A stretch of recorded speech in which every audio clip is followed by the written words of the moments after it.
നമസ്കാരം, ഭാരത് ലൈവിലേക്ക് സ്വാഗതം. തിരുവിതാംകൂർ ദേവസ്വം ബോർഡ് കഴിഞ്ഞ കുറേ കാലമായി ആരോപണത്തിൻ്റെ മുൾമുനയിലാണ്. ശബരിമല അയ്യപ്പനിരിക്കുന്ന ശ്രീകോവിലിൻ്റെ കട്ടളപ്പഴിയും പീഠവും വാതിൽപ്പാളിയും ഒക്കെ സ്വർണം പൂശിയിരുന്നതെല്ലാം അടിച്ചു മാറ്റിയതാണ് ഏറ്റവും പുതിയ വാർത്ത. അത് SIT അന്വേഷിച്ചുകൊണ്ടിരിക്കുകയാണ്. ഏറ്റവും ഒടുവിൽ 2025 ദേവസ്വം ബോർഡ് പ്രസിഡൻ്റായിരുന്ന PS പ്രശാന്താണ് ഇപ്പോൾ ഏറ്റവും ഒടുവിൽ അറസ്റ്റിലായി റിമാൻഡിലായിരിക്കുന്നത്. പക്ഷേ അതിൻ്റെ ഒരു ആ അയ്യപ്പൻ്റെ നഷ്ടപ്പെട്ടു പോയ സ്വർണത്തിൻ്റെ ഒരു തൊണ്ടി മുതൽ പോലും കണ്ടുപിടിക്കും, ഒരു ഗ്രാം തൊണ്ടി മുതൽ പോലും ഇതുവരെ തിരിച്ചു കിട്ടിയിട്ടില്ല എന്നാണ് ഏറ്റവും ദുഃഖകരമായ വസ്തുത. SITയുടെ കഴിവുകേടല്ല, അത് സ്വർണം എങ്ങനെ അതിവിദഗ്ധമായി അടിച്ചു മാറ്റാമെന്നതിൻ്റെ മറ്റൊരു ഏറ്റവും പുതിയ ടെക്നിക്കാണ്. ഇപ്പോൾ ഈ വിഷയം പറയാൻ കാരണം തിരുവിതാംകൂർ ദേവസ്വം ബോർഡിന് കീഴിൽ ശബരിമലയിൽ മാത്രമല്ല ഈ സ്വർണ്ണക്കൊള്ളയും അടിച്ചുമാറ്റലും ഒക്കെ നടക്കുന്നത്. ദേവസ്വം ബോർഡിന് കീഴിലുള്ള മറ്റ് പല ക്ഷേത്രങ്ങളിലും, വരുമാനമുള്ള മറ്റ് പല ക്ഷേത്രങ്ങളിലെയും അവസ്ഥ ഇതാണ്. ഈ ചക്കരക്കുടത്തിൽ കൈയിട്ട് നോക്കുന്ന ചില ഉദ്യോഗസ്ഥ കൂട്ടരുണ്ട്. എല്ലാവരെയും കുറിച്ച് പറയുന്നതല്ല, തിരുവിതാംകൂർ ദേവസ്വം ബോർഡിലെ ചില ചക്കരക്കുടത്തിൽ കൈയിടുന്ന ചിലർ, ഈ ചക്കരക്കുടത്തിലെ കൈയിടലുകാർ, ഇവർ നടത്തുന്ന കോടികളുടെ വെട്ടിപ്പ്, അത് ദേവസ്വം രേഖകൾ തിരുത്തിയും ക്ഷേത്രത്തിൻ്റെ ഔദ്യോഗിക രേഖകൾ തിരുത്തി ക്ഷേത്രത്തിലേക്ക് വരുന്ന സ്വർണം, വെള്ളി, വിദേശ നാണ്യം, പണം, സംഭാവന, ഇതൊക്കെ കൃത്യമായി കണക്ക് വയ്ക്കാതെ, വക വയ്ക്കാതെ അതിലൊക്കെ വെട്ടിത്തിരുത്തി നടത്തി. അങ്ങനെ ഒരുപാട് സംഭവങ്ങൾ മുൻപും ഉണ്ടായിട്ടുണ്ട്. പക്ഷേ ഇപ്പോഴും അയ്യപ്പൻ്റെ സ്വർണം അടിച്ചുകൊണ്ടുപോയ ആ വാർത്ത ഇപ്പോഴും സജീവമായി നിലനിൽക്കുമ്പോഴും ഈ ഒരു അവസ്ഥ തിരുവിതാംകൂർ ദേവസ്വം ബോർഡിൽ തുടരുന്നു എന്നാണ് ഏറ്റവും വലിയ സംഭവം. കാട്ടിലെത്തടി തേവിടെ ആന എന്നല്ല, ഭക്തരുടെ സംഭാവന, അവിടുത്തെ പ്രതിഷ്ഠയ്ക്ക്, ആ ക്ഷേത്രത്തിലെ മൂലപ്രതിഷ്ഠയ്ക്ക് ഭക്തർ നൽകുന്ന സംഭാവന ക്ഷേത്ര വികസനത്തിന് വേണ്ടിയാണ് വിനിയോഗിക്കേണ്ടത്. അല്ലെങ്കിൽ തിരുവിതാംകൂർ ദേവസ്വം ബോർഡിന് കിട്ടുന്ന വരുമാനമാകുമ്പോൾ ദേവസ്വം ബോർഡിലെ ഏതെങ്കിലും ഒരു ക്ഷേത്രത്തിൻ്റെ ഉന്നമനത്തിന് വേണ്ടി തുക വിഭജിച്ച് അത് വീതം വെച്ച് ചിലവഴിക്കപ്പെടും. പക്ഷേ ഇവിടെ ചില ഉദ്യോഗസ്ഥർ, ചക്കരക്കുടത്തിൽ കഴിയുന്ന ചില ഉദ്യോഗസ്ഥർ അത് വീട്ടിലേക്ക് കൊണ്ടുപോകുന്ന അവസ്ഥ, അവരുടെ സ്വന്തം ഭണ്ഡാരത്തിലേക്ക് ഇടുന്ന അവസ്ഥ, അങ്ങനെ ചില സംഭവങ്ങൾ കൈയോടെ പിടികൂടിയിട്ടുണ്ട്. ചില ജീവനക്കാരുടെ, ചില ദേവസ്വം ബോർഡിലെ ചില സത്യസന്ധരായ ഉദ്യോഗസ്ഥരുടെ അവരുടെ നിതാന്തരമായ ജാഗ്രത ഒന്നുകൊണ്ട് മാത്രമാണ് ഇത്തരം തട്ടിപ്പുകളും വെട്ടിപ്പുകളും ഒക്കെ പുറത്തു വരുന്നത്. ഇപ്പോൾ ഞങ്ങളുടെ പ്രതിനിധി ഹരികൃഷ്ണൻ ഇപ്പോൾ ഇവിടെ വെളിപ്പെടുത്താൻ പോകുന്ന മറ്റൊരു കാര്യം, തിരുവിതാംകൂർ ദേവസ്വം ബോർഡിന് കീഴിൽ തിരുവനന്തപുരത്ത് ശ്രീവരാഹം ക്ഷേത്രം മഹാവിഷ്ണുവിൻ്റെ ക്ഷേത്രമാണ്. അതുപോലെ തന്നെ പേരൂർ ശ്രീകൃഷ്ണസ്വാമി ക്ഷേത്രം, ഭഗവാൻ ശ്രീകൃഷ്ണൻ്റെ പ്രതിഷ്ഠയുള്ള ക്ഷേത്രമാണ്. പ്രശസ്തമായ 2 ക്ഷേത്രങ്ങൾ. ഈ 2 ക്ഷേത്രങ്ങളിലും ഇരുന്ന ഒരു ദേവസ്വം ബോർഡിൻ്റെ ഉന്നത ഉദ്യോഗസ്ഥ, ഈ 2 ക്ഷേത്രങ്ങളിലെയും ദേവസ്വം ബോർഡിൻ്റെ കാര്യങ്ങളുടെ ചുമതലയുണ്ടായിരുന്ന ഒരു ഉദ്യോഗസ്ഥ നടത്തിയ വൻ വെട്ടിപ്പിൻ്റെയും തട്ടിപ്പിൻ്റെയും വിവരാവകാശ രേഖകളടക്കമുള്ള വാർത്തയാണ് ഇപ്പോൾ നമ്മൾ പുറത്തുവിടാൻ പോകുന്നത്. എന്തായാലും ഹരീഷൻ, ഈ ഒരു സംഭവം ഇത് പുതുതൊന്നുമല്ല, പക്ഷേ ഈ വെട്ടിപ്പ് ഇപ്പോഴും തുടരുന്നു അല്ലേ? മോഷണം, തട്ടിപ്പ്. ഒരു പ്രത്യേക ഓഫീസർ, പേര് സിന്ധു PS.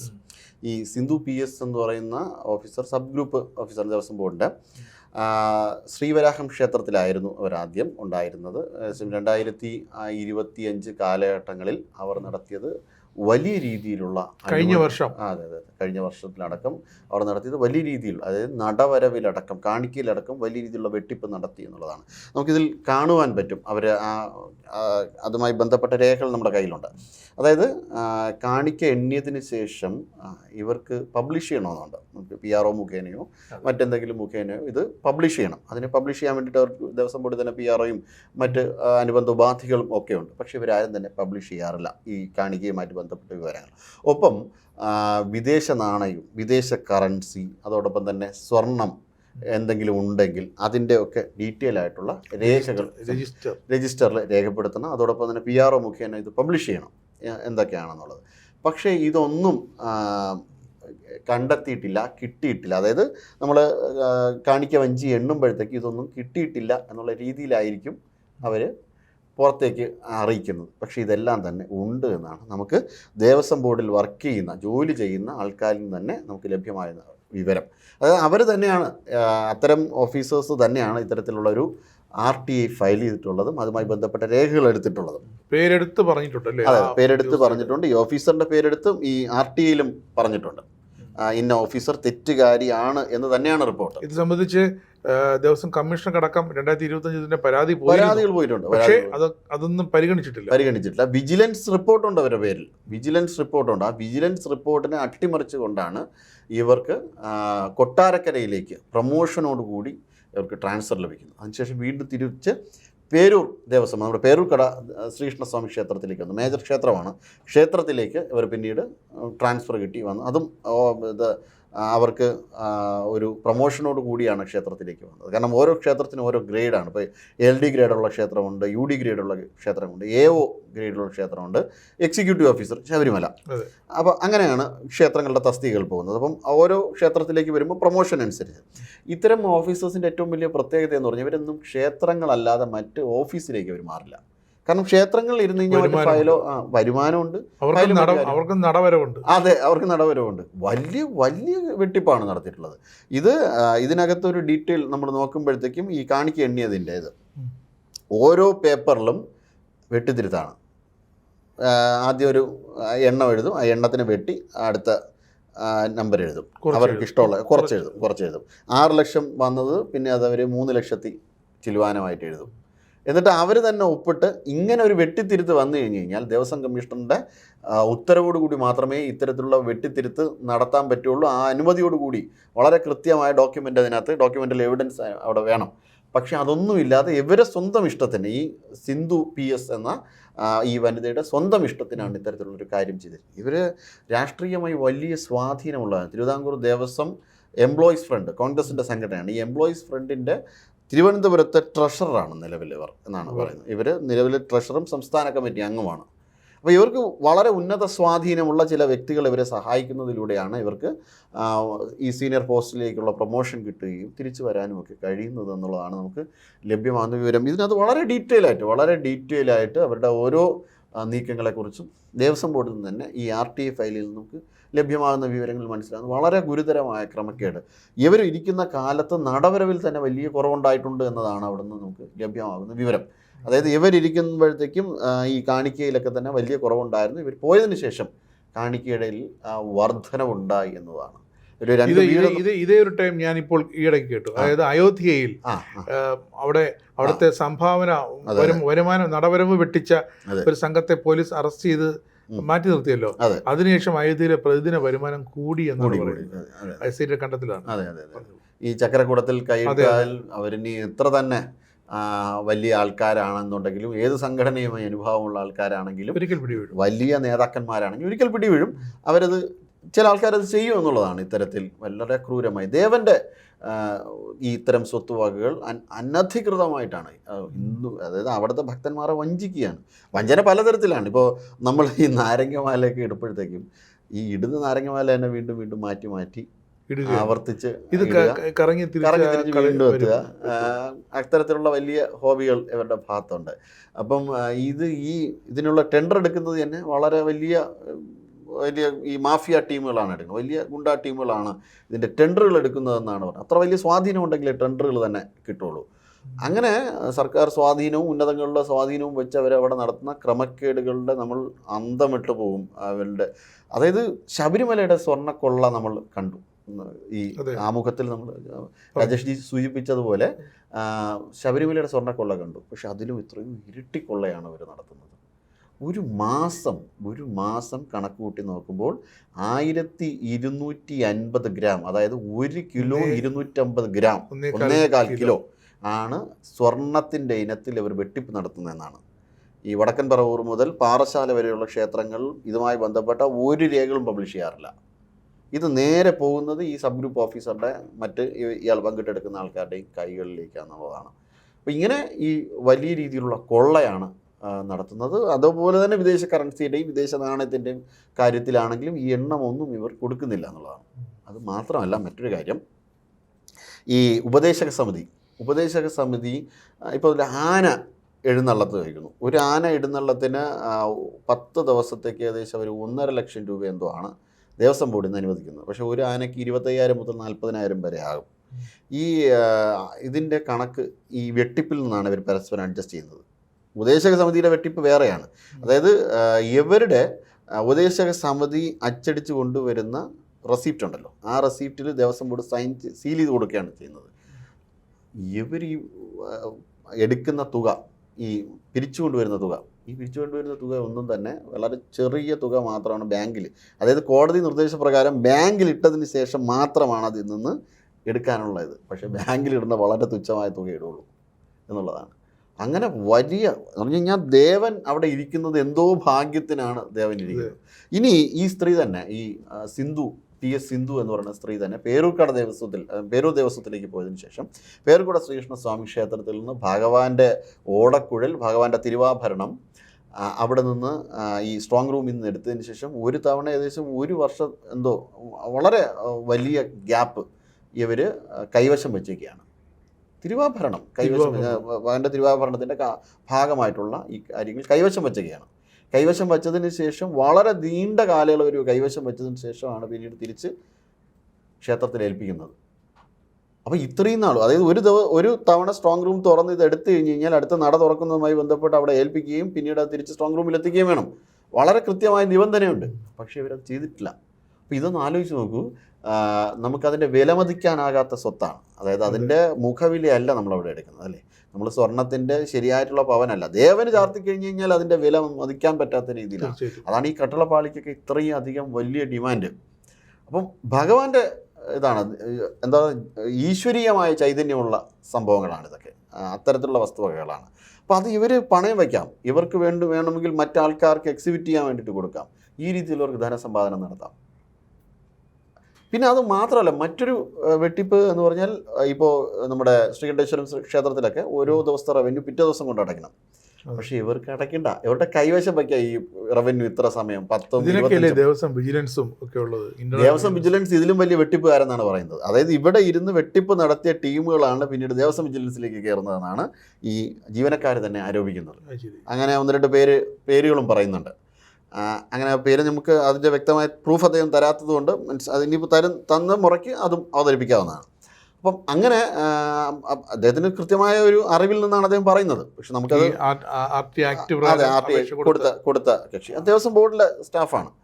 അപ്പോൾ അദ്ദേഹം പറയുന്നത് ഈ വിജിലൻസ് പോലും നമുക്ക് വിശ്വസിക്കാൻ പറ്റാത്ത പലരും ഉണ്ട്. പിന്നെ എല്ലാവരും അങ്ങനെയല്ല, കുറച്ച് ആൾക്കാർ അത്തരത്തിലുള്ള ആൾക്കാരുണ്ട്. കാരണം വിജിലൻസിന് നല്ല ആൾക്കാരുണ്ടതുകൊണ്ടാണല്ലോ ഇവർക്കെതിരെ വിജിലൻസ് എൻക്വയറി വന്നു, വിജിലൻസിൻ്റെ സജഷൻ വന്നു, വിജിലൻസ് പറഞ്ഞു ഇവർക്കെതിരെ കേസെടുക്കണം എന്നുള്ള രീതിയിൽ വന്നു. പക്ഷെ അതിനെ പോലും പൂഴ്ത്തി വെച്ചതിന് ശേഷമാണ് ഇവരെ കൊട്ടാരക്കരയിലേക്ക് അയച്ചത്. 2025 ഭരണം LDF ആണ്. അതെ, ദേവസ്വം ബോർഡ് ഭരിക്കുന്നതും LDFിന്റെ. പക്ഷേ എന്നിട്ട് പോലും ഈ തിരുവിതാംകൂർ ദേവസ്വം എംപ്ലോയീസ് ഫ്രണ്ടിന്റെ ഇവർ വെട്ടിപ്പ് നടത്തുന്ന പരസ്പരം ഒരു സഹകരണ മനോഭാവത്തോടു കൂടിയാണ്. അതിന് UDFും LDFും ഒന്നുമില്ല എന്ന് തോന്നുന്നു. അല്ലെങ്കിൽ പിന്നെ ഇങ്ങനെ ശ്രീവരാഹത്ത് നഷ്ടപ്പെട്ട എന്തൊക്കെയായിരുന്നു അവിടെ? ശ്രീവരാഹത്ത് ഇവരുടെ കാണിക്കയിലുള്ള കുറവാണ് വരുന്നത്, നടവരവിലെ കുറവ്, ഈ കാണിക്കയിലെ കുറവ് ഇവർ ഇരുന്ന സമയങ്ങളിലുണ്ട് എന്നുള്ളതാണ് പ്രൂഫ് അടക്കം വന്നിട്ടുള്ളത്. അത് വിജിലൻസ് റിപ്പോർട്ട് അടക്കം ഉണ്ട് ഇവർക്കെതിരെ.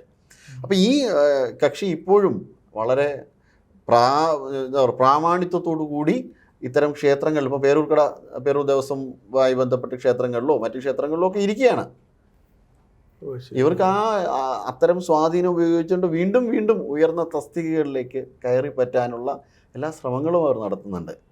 അപ്പോൾ ആലോചിച്ച് നോക്കൂ, ഇവർ വലിയൊരു എക്സിക്യൂട്ടീവ് ഓഫീസർ തസ്തികയിലൊക്കെ വരുമ്പോൾ ഈ അമ്പലം തന്നെ വിഴുങ്ങുന്ന ഒരു അവസ്ഥയെത്തും.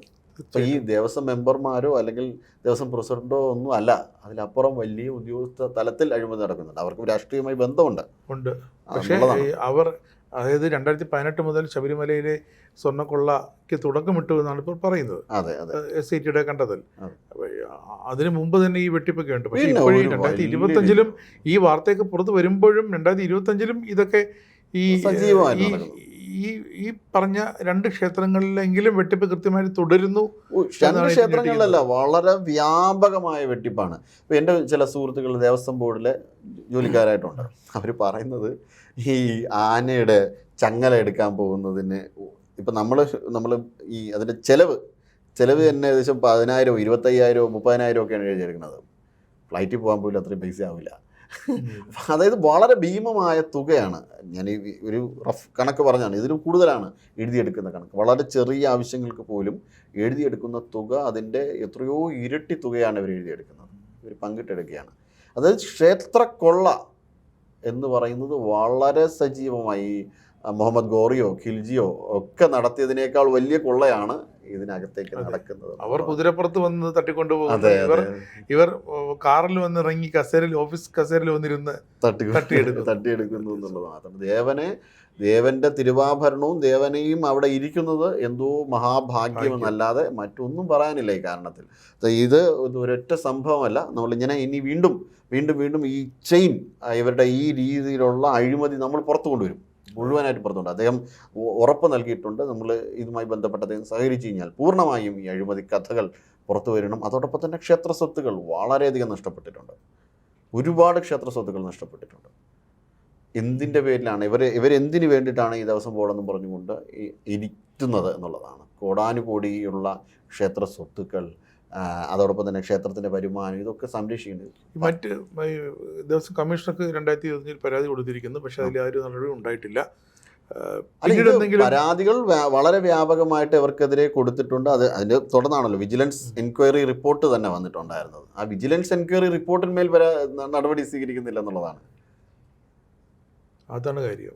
വിജിലൻസ് എൻക്വയറി റിപ്പോർട്ട് നമ്മളത് കാണിക്കുന്നുണ്ട്, ഇതിൻ്റെ ഇടയിൽ നമ്മൾ കാണിക്കുന്നുണ്ടാവും, പ്രേക്ഷകർക്ക് ആ വിജിലൻസ് എൻക്വയറി റിപ്പോർട്ട് കാണിക്കുന്നുണ്ടാവും. ആ വിജിലൻസ് എൻക്വയറി റിപ്പോർട്ടിന്മേൽ നടപടി എടുത്തില്ലെന്ന് മാത്രമല്ല ഇവർക്ക് പ്രൊമോഷൻ കൊടുത്തു. തീർച്ചയായിട്ടും. അപ്പോൾ ഇതൊക്കെ ഈ തട്ടിപ്പും വെട്ടിപ്പും ഒക്കെ തെളിവ് സഹിതം കണ്ടുപിടിച്ചാണ്. എന്നിട്ടും അവർ വെറുതെ വിടുന്നില്ല. അവർ പ്രമാണികളായി വീണ്ടും വാഴുകയാണ്. അവിടെ വലിയ ഉന്നത സ്ഥാനങ്ങളിലേക്ക് എത്തുകയാണ് വീണ്ടും ദേവസ്വം ബോർഡിന്റെ. അപ്പോൾ ഇതുപോലെ നിരവധി മറ്റെന്തെങ്കിലും ഈ പേരൂർ ക്ഷേത്രത്തിൽ ഇരുന്ന് എന്തെങ്കിലും ക്രമക്കേട്? പേരൂർ ക്ഷേത്രത്തിലാണ് ഈ ഇതുമായി ബന്ധപ്പെട്ട്, അതായത് അവിടുത്തെ തിരുവാഭരണവുമായി ബന്ധപ്പെട്ട് ഇവർ ചെയ്ത ക്രമക്കേട്, ഓടക്കുഴലും മറ്റു സംഭവങ്ങളും അത് 1-2 തവണ അവർ ആവർത്തിച്ചു എന്നുള്ളതാണ്. അപ്പോൾ ഇങ്ങനെ ഇവർ മാത്രമല്ല, ഇപ്പം നമ്മുടെ മുന്നിൽ വന്നിരിക്കുന്നത് ഈ വ്യക്തി മാത്രമാണ് എന്നുള്ളതാണ്. ഇങ്ങനെ ഒരുപാട് ആൾക്കാർ ദേവസ്വം ബോർഡിനകത്തുണ്ട്, നിരവധിയായിട്ടുള്ള ആൾക്കാർ, കരാറുകാർ, ഉപദേശക സമിതിക്കാർ. നേരത്തെ പറഞ്ഞതുപോലെ 25-30 ലക്ഷം രൂപ പിരിച്ചതിന് ശേഷം കൊണ്ട് മുങ്ങിക്കഴിഞ്ഞ് കഴിഞ്ഞാൽ പിന്നെ നമുക്ക് എന്ത് ചെയ്യാൻ പറ്റും? വളരെ തുച്ഛമായ തുകയാണ് ഇത്തരം, അതായത് അക്കൗണ്ടുകളിലേക്ക് അടയ്ക്കുന്നത് എന്നുള്ളതാണ്. അപ്പോൾ ഈ സീലുണ്ടല്ലോ, ബാങ്കിൻ്റെ സീൽ, ഇവർ ഈ ക്രമക്കേട് നടത്തിയിട്ട് ബാങ്കിൻ്റെ സീൽ മാറ്റമില്ല. അതായത് ഇവർ വെട്ടിയെടുത്തേക്ക് ബാങ്കിൻ്റെ സീൽ അവിടെ പതിക്കപ്പെട്ടിട്ടില്ല. ബാങ്കിൻ്റെ സീൽ കോമൺ ആയിട്ടാണ് പതിക്കപ്പെട്ടിട്ടുള്ളത്. ശരിക്കും ആ എമൗണ്ടിൻ്റെ തുകയുടെ അടുത്ത് പതിച്ചിട്ടില്ല. അങ്ങനെ ഇതൊന്നും ആരും ചോദ്യം ചെയ്യില്ല എന്നുള്ള ധൈര്യമാണ്. അല്ലെങ്കിൽ അവർ വ്യാജമായിട്ട് എങ്ങനെയെങ്കിലും ഇതിൽ നിന്ന് രക്ഷപ്പെടാൻ നോക്കും. കാരണം ഇത്ര പ്ലെയിനായിട്ട് ആർക്ക് വേണോ കണ്ടുപിടിക്കാൻ പറ്റുന്ന രീതിയിലാണ് അത് ചെയ്തു വച്ചേക്കുന്നത്. ഓവർ കോൺഫിഡൻസ് ആണ് അവർക്ക്. നിലവിൽ തന്നെ ഏകദേശം 1-2 വീട് പണിയുന്നുണ്ട് എന്നാണ് 1-2 പേര് ആരോപിച്ചത്. ഇപ്പോൾ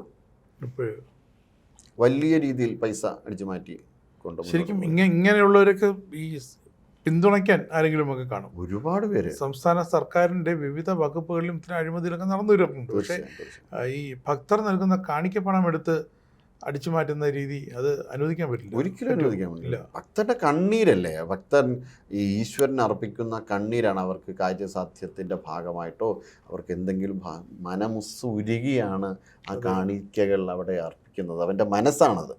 ആ മനസ്സാണ് ഇവരെടുത്ത് ഈ രീതിയിൽ നശിപ്പിക്കുന്നത് എന്നുള്ളതാണ്. അത് അത്യധികം ക്രൂരമായൊരു കാര്യമാണ്. ലോകത്തിലെ ഏത് ക്രൂരതയേക്കാൾ വലിയ ക്രൂരത എന്ന് നമുക്ക് പറയാൻ പറ്റുന്ന രീതിയിലുള്ള. എന്തായാലും ഈ വിഷയത്തിൽ കൂടുതൽ വിവരങ്ങൾ തീർച്ചയായും നമുക്കിതിൻ്റെ ഓരോ ആണിയും, നമുക്ക് ഓരോ ആക്കുമാണിയും നമുക്ക് തിരിച്ചു കൊണ്ടുവരണം, പുറത്ത് തന്നെ കൊണ്ടുവരണം ഇത്തരം ആൾക്കാർ.